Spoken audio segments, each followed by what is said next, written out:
Good morning, guys. So I know I said that I'm not gonna make a video this week, probably, but I'm making it because I missed yesterday's kind of this new series that I'm starting, which is just one day per week.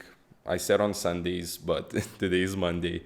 I'm gonna be doing, these types of videos where I just talk about no editing, no kind of quick cuts, no quick message, just sit down and philosophize about random stuff. And you guys can join the conversation in the comments below. I'm gonna reply. We can discuss about this. You can also join the Discord community here and just talk about this with me personally and other people as well. But today I wanted to talk about this thing that when you start self-improvement and in the process of self-improvement, you're gonna lose people and you're gonna be isolated in some way. It's just that it really depends on the type of people you surround yourself with and your friends. Because if your friends are not willing to improve with you, and the people around you who you may not consider friends, but maybe they're acquaintances or something, if they're not willing to improve with you, you're gonna lose them. Yeah, and it doesn't matter if you choose to hold on to them or not. If you keep improving, you're gonna come to the realization that you don't need these people in your lives. Some of those people might be toxic, might be negative, or they might be none of those things and just passive. But still, you're not gonna keep those people around because you're improving, you know? You can ask them, do you want to improve with me? And if they are reasonable people, they're gonna say yes. But if not, if they wanna just stay there, smoke, drink, do all of that stuff, of course, nothing wrong with that in moderation, but if they're just gonna do all of that type of stuff that you're not interested in and the type of stuff that can actually make you kind of tempted to do that stuff, to do the bad habits, then it's not worth it. It's not worth it to keep them around. It's not worth it for you and it's not worth it to them. So what I mean about starting self-improvement, maybe you're a young guy and you are into nofap. Maybe you just started seeing memes about self-improvement, about the gym memes, about Patrick Bateman memes from American Psycho and all of that Sigma male. Some of that is really cringe, but it's a starting point. Maybe you're just consuming Gary Vee content or something. That's how I started.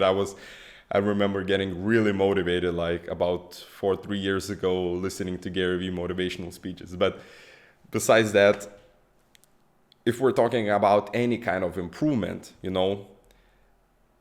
the thing is that you're gonna have to sacrifice some people and you're gonna be alone for some time until you find like-minded people, because knowledge comes from, and wisdom, all of that comes from theory and practice.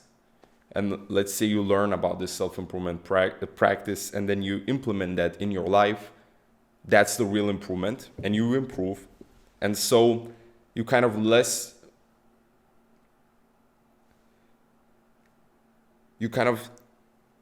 lower the ignorance. All of this philosophy, all of this improvement is about gaining that wisdom and lowering ignorance.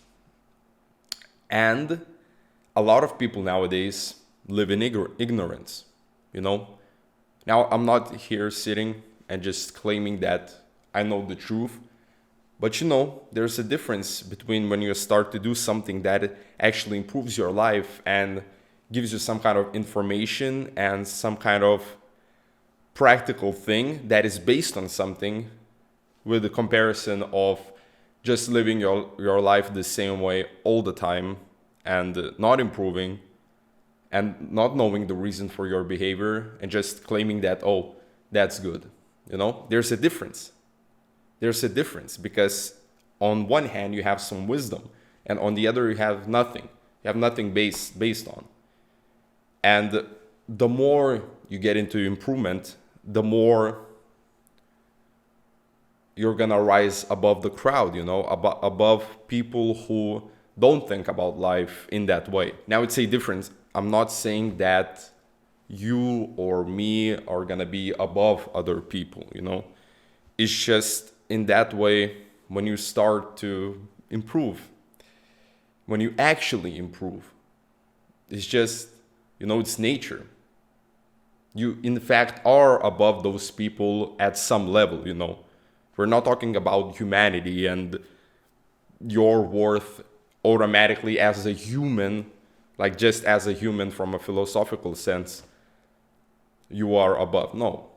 But if we're talking about skill level, if we're talking about wisdom, if we're talking about improvement, you are above other people.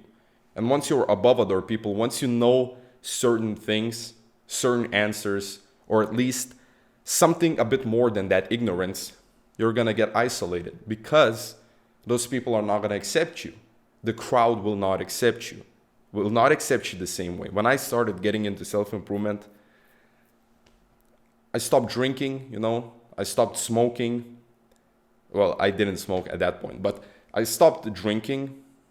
I never had a problem with that, but once I stopped drinking and started looking at drinking as something negative, I lost a lot of, not friends, but acquaintances from my life, people that would invite me to parties or I would invite them. I just no more of those people because the only thing united us was that party stuff, the drinking. And the same way is with smoking. Like I'm still kind of, when I started smoking, then I quit for 2 years. Now I kind of struggled with this during the last couple of months of just smoking maybe once a week, then dropping it for a month, then smoking again for a few days, stuff like that. I'm still trying to figure it out. But what I've noticed with all of this is that, for example, in my studies, a lot of people, well, most of the people smoke. And so when you're outside, you're smoking and you're kind of socializing, And as a former smoker, like for me, I can't kind of socialize with those people without smoking, because it gets kind of, as a person who never smoked, it's easy because, well, whatever, you can hang out with that. But when you kind of want to smoke and it's kind of hard. But once you give up that pleasure, once I don't smoke, I instantly start communicating less with those people. And that's kind of the price of improvement. That's what I want to say with all of this video, is that when you improve, you're going to give up some pleasures, you're going to give up certain things, and that's going to turn into sacrifices. And of course, that's also a negative in a way, because you might lose some people who perhaps are good influences in your life, but do not necessarily share your way of philosophy of looking at life. And yeah.